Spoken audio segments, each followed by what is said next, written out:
Começa agora o Revista TST, o programa com os principais fatos e julgamentos do Tribunal Superior do Trabalho.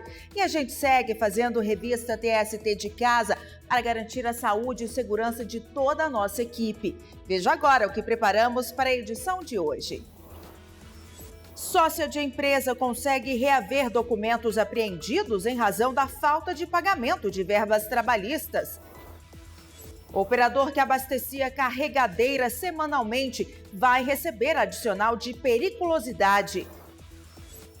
Após exploração de trabalho infantil, ex-patrão pode ter o salário penhorado. Costureira vai receber pensão por incapacidade parcial resultante de doença ocupacional.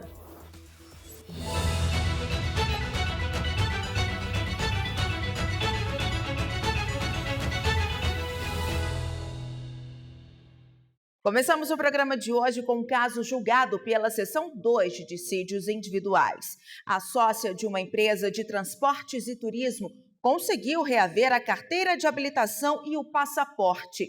Os documentos haviam sido apreendidos em decorrência da falta de pagamento de valores devidos a ex-empregado em processo trabalhista. Entenda o caso na reportagem. De acordo com o processo, diante da insuficiência de patrimônio da Canaã Transportes e Turismo, o juízo de primeiro grau determinou a responsabilidade dos sócios pelos débitos trabalhistas. Mas, como a sócia também não possuía bens, foi determinada a retenção dos documentos dela. A empresária, então, ajuizou o mandado de segurança, alegando que a medida foi abusiva e arbitrária, por coibir o direito de ir e vir. O Tribunal Regional do Trabalho da 5ª Região, na Bahia, no entanto, manteve a sentença e considerou que os valores devidos ao ex-empregado têm clara natureza alimentícia, de subsistência dele e da família. No Tribunal Superior do Trabalho, a relatora do caso na SDI 2, ministra Maria Helena Malman, salientou que a decisão do TRT mandou reter os documentos ao mesmo tempo em que determinou a execução de outras diligências de investigação patrimonial, o que demonstra que os meios ordinários de execução ainda não haviam sido esgotados.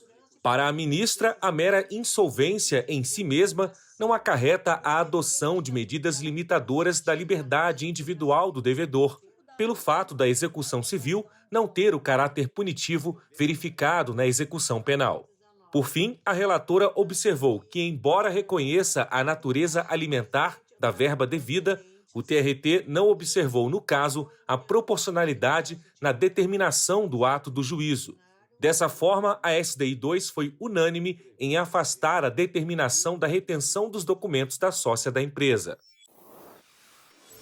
Está disponível no site do Tribunal Superior do Trabalho o calendário de sessões telepresenciais dos órgãos judicantes do TST. Para conferir, acesse tst.jus.br. E depois do intervalo, os julgamentos de destaque das turmas do TST.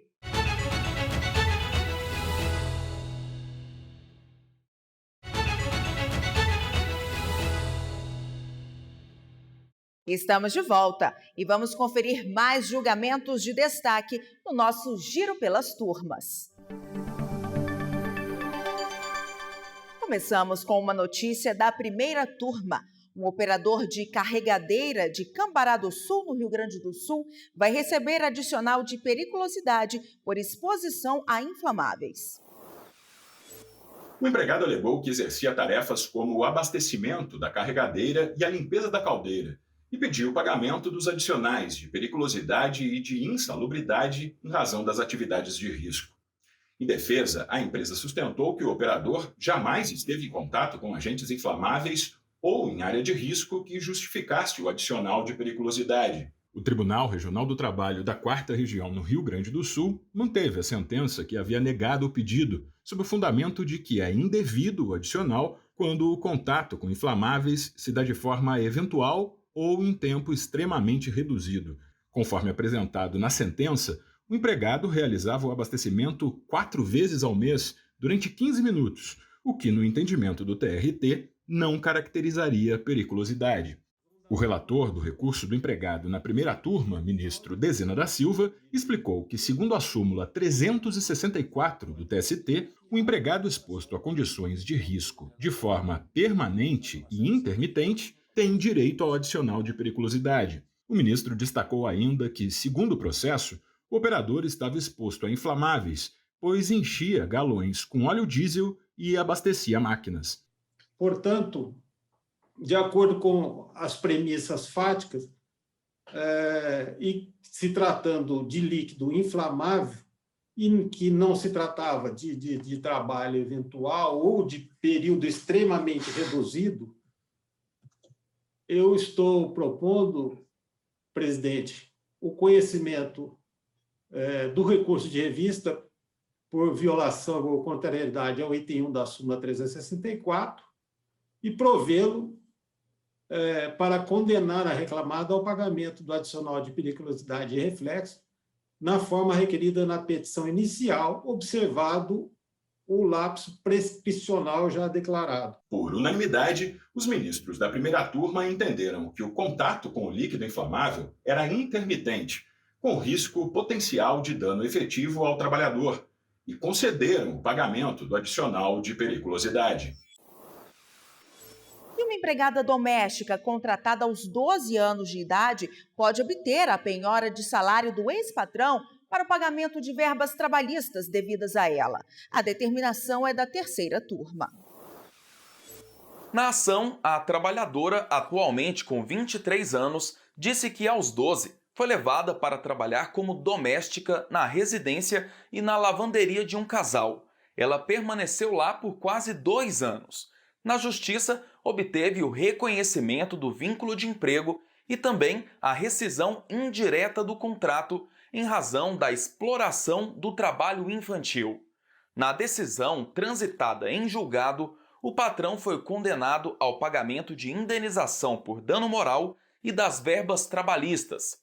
Como os créditos não foram pagos, a trabalhadora pediu que seja expedido um ofício ao consórcio Mobilidade Bahia de Salvador para saber se o ex-patrão é empregado do empreendimento e, em caso afirmativo, penhorar parte do salário dele para o pagamento do valor devido. O Tribunal Regional do Trabalho da Terceira Região em Minas Gerais manteve a decisão de primeiro grau que negou o pedido da trabalhadora. O entendimento foi que o salário do ex-patrão seria impenhorável. Para o TRT, a possibilidade de penhora prevista no Código de Processo Civil diz respeito apenas ao direito de família e não ao direito do trabalho. O caso chegou ao Tribunal Superior do Trabalho, que teve outro entendimento. O relator na terceira turma, ministro Maurício Godinho Delgado, reconheceu que a orientação jurisprudencial 153 da seção 2 de dissídios individuais veda o bloqueio de valores de conta-salário para satisfação de crédito trabalhista. No entanto, o ministro observou que essa proibição só incide sobre os atos praticados na vigência do Código de Processo Civil de 1973. O relator lembrou que o processo em julgamento está sob a vigência do CPC de 2015. Dessa forma, como prevê o artigo 529, parágrafo 3º, a pretensão da empregada doméstica de penhora sobre os rendimentos do devedor é viável, desde que observado o limite de 50% dos ganhos líquidos. Assim, a terceira turma autorizou que seja expedido um ofício para que a empresa confirme se o ex-patrão da doméstica é empregado do empreendimento. A decisão foi unânime. E encerramos o giro de notícias com o destaque da sétima turma.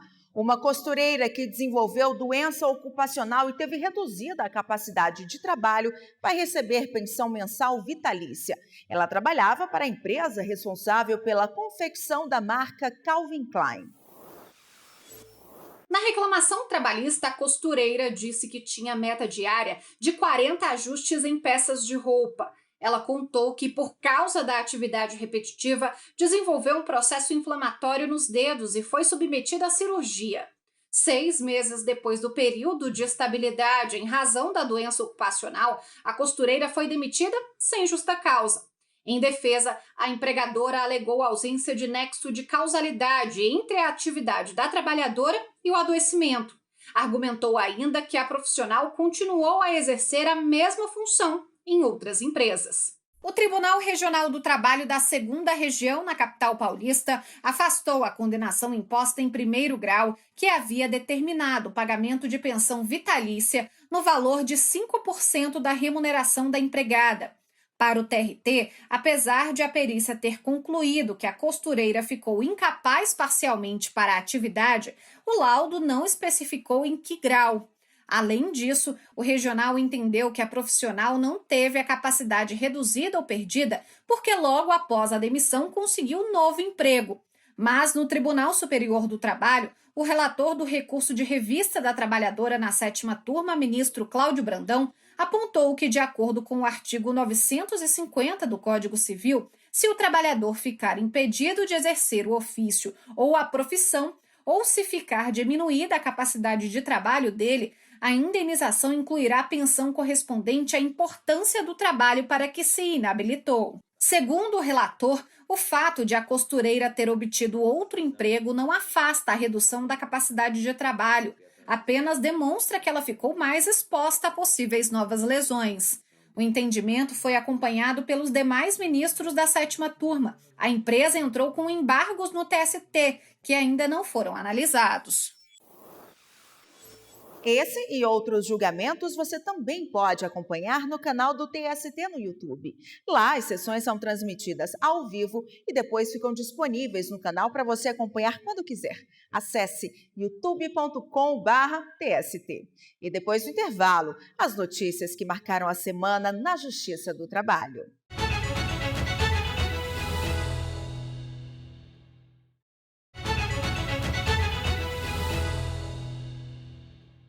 Estamos de volta e veja outras notícias que marcaram a semana.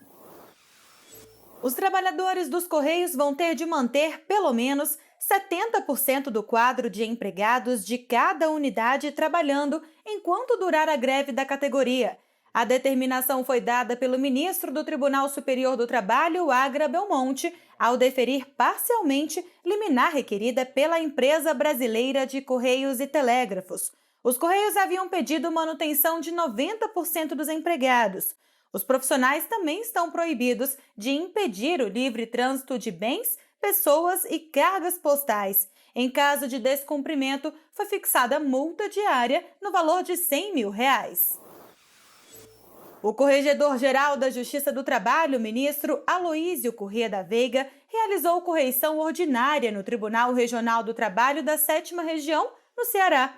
Em virtude das restrições impostas pela Covid-19, as atividades foram realizadas de modo telepresencial.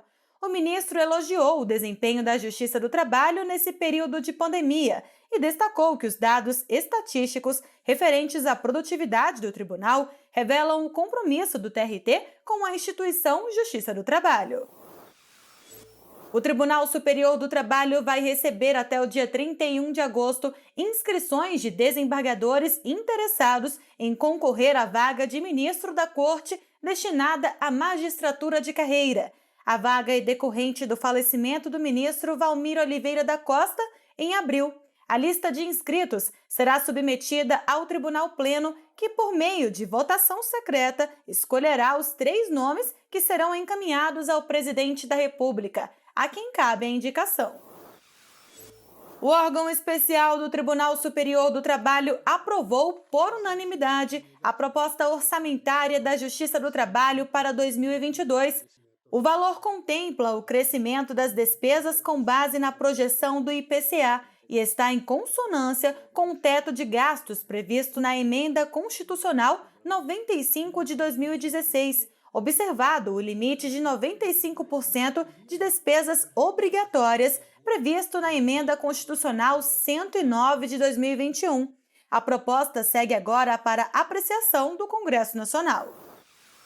O Tribunal Superior do Trabalho esclarece que advogados ou partes não precisam fazer backup de processos que estão em tramitação. Informações que circulam em redes sociais e em grupos de WhatsApp sobre esses backups são falsas e não procedem. O TST informa que todas as atividades da Corte estão asseguradas, sem qualquer perda de processos judiciais ou impacto nas sessões de julgamento.